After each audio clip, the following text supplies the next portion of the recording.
guys, Natassia right here. How y'all doing? Thank you so much for tuning into my channel. It's been a while, guys, but guess what? Work has been crazy. Managing my business full-time as well as so many other things had just overtaken me. But I'm looking forward to my breaks that are coming up soon. My family and I should be going on vacation to Canada. You want to stay tuned for that vlog. That's gonna be amazing.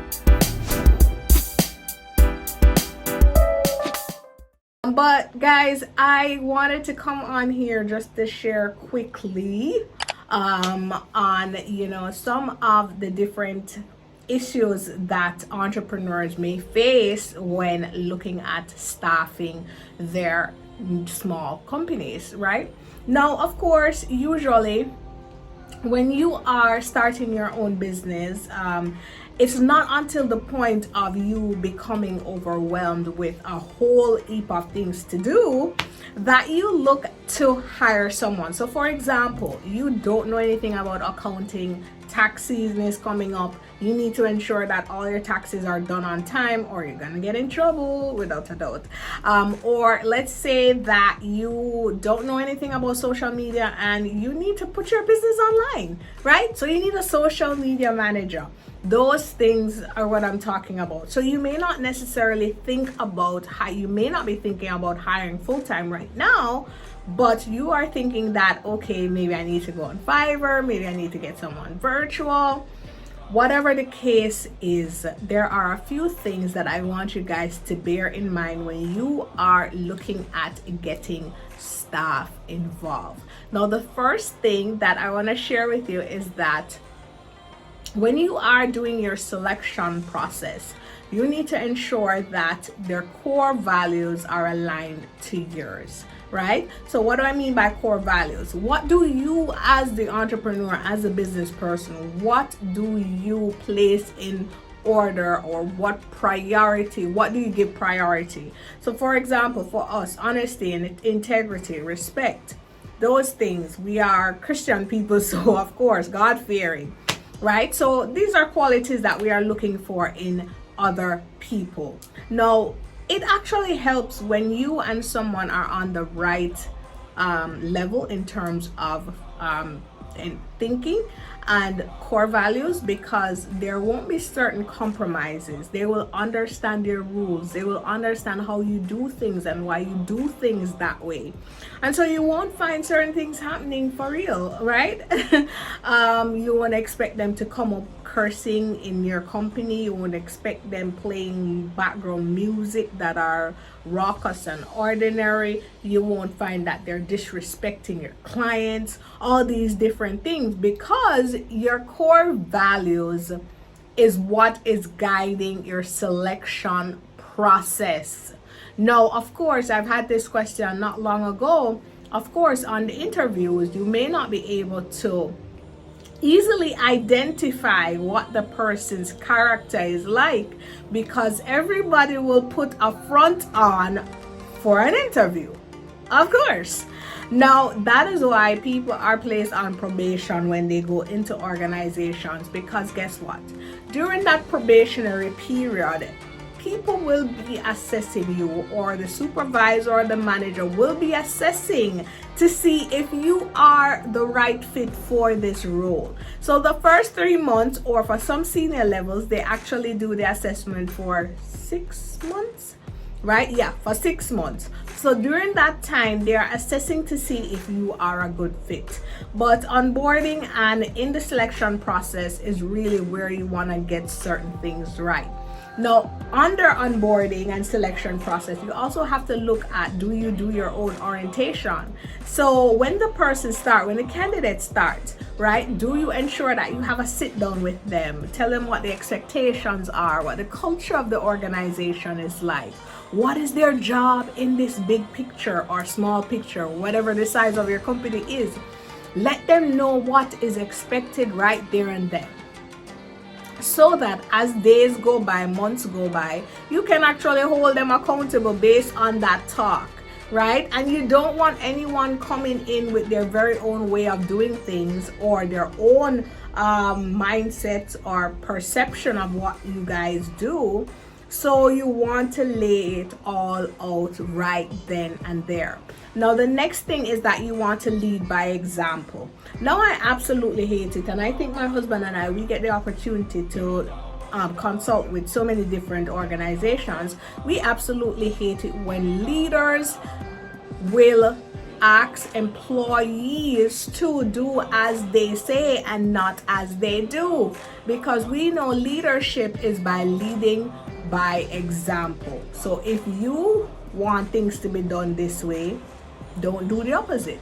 If you want your employees to be respectful to your clients, then you have to be respectful to your clients.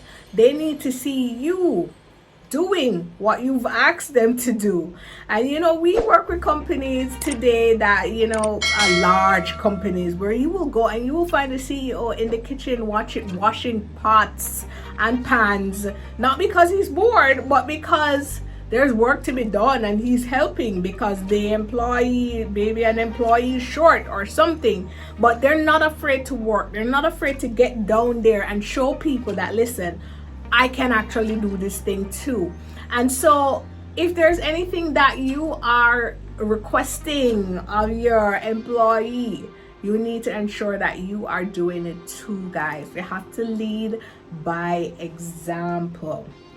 Now, another thing is that you also have to empower your employees to lead as well. So it's not a case where you're just gonna get, you're gonna get new staff and you don't mentor them. You don't encourage them. You don't give them new functions. You don't show them that you trust them to do more work or to handle something high level.